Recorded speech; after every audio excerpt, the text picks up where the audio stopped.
สบายดีพี่น้องป้องป้ายเบิร์ดสุขูสุขคนเนาะ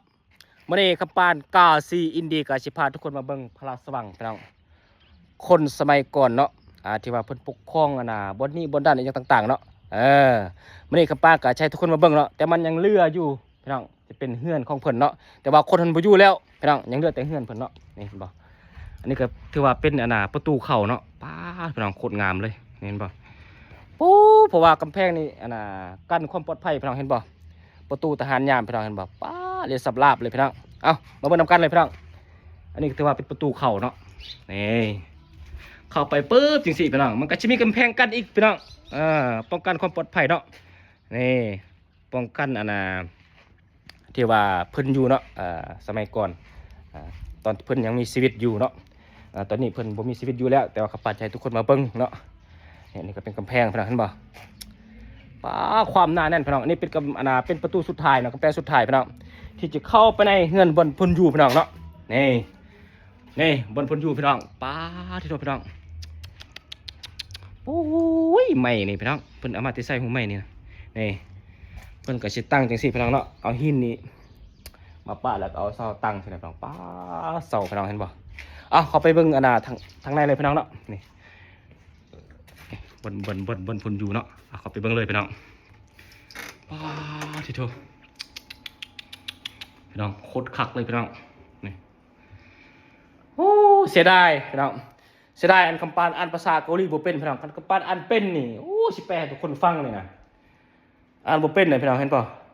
ประวัติความเป็นมาพี่น้องนี่เอามาเบิ่งกันพี่น้องนี่ตู้แก้วเพิ่นเฮ็ดเนาะสมัยก่อนแต่ว่าเพิ่นยังมีชีวิตเนาะเพิ่นก็เฮ็ดเป็นหุบปั่นปะไว้ให้ทุกคนได้เบิ่งเนาะนี่สมัยก่อนเห็นป่ะนี่วิธีชีวิตสมัยก่อนเนาะนี่ที่ชอบพี่น้องบอกเลยพี่น้องสุดยอดเลยตัวหนังสือเนาะเพิ่นบ่ให้จับพี่น้องเนาะเห็นบ่สมัยก่อนนี่เอาอันนี้ก็จะเป็นแผนที่เนาะประเทศเกาหลีใต้พี่น้องเห็นบ่นี่เห็นบ่แผนที่ประเทศเกาหลีใต้พี่น้องนี่พี่น้องผู้ที่ว่าปกครองเนาะอยู่ในบอนคำปันอยู่เนาะเขตเมืองซงจูนี่นะอันนี้เป็นผู้ทำอิฐพี่น้องนี่ผู้ทำอิฐนี่ปี1392 ปี1398พี่น้องเรียกกันไปเลยผู้ที่1ผู้ที่2ผู้ที่3ผู้ที่4ผู้ที่5ผู้ที่6ผู้ที่7ผู้ที่8จนฮอดผู้ที่27ถ้าว่าสิ้นสุดในการปกครองของตระกูลกษัตริย์จำนวนนี้เนาะแต่ว่าต่อไปบ่มีผู้สืบทอดบ่มีแล้วพี่น้องเดี๋ยวนี้มันยังเหลือเป็นเฮือนบ่เป็นดินเป็นดอนเป็นอย่างต่างๆที่เพิ่นสร้างป่าไว้เนาะแต่ว่าบ่มีผู้สืบทอดแล้วก็เพิ่นก็เฮ็ดเป็นบ่อนท่องเที่ยวให้คนได้ชมได้เบิ่งวิถีชีวิตก่อนที่เพิ่นยังอยู่เนาะแต่ว่าคนเกาหลีเขาเจ้ายังเคารพและบูชาได้พี่น้องแต่บ่มีคนสืบทอดซื่อๆพี่น้อง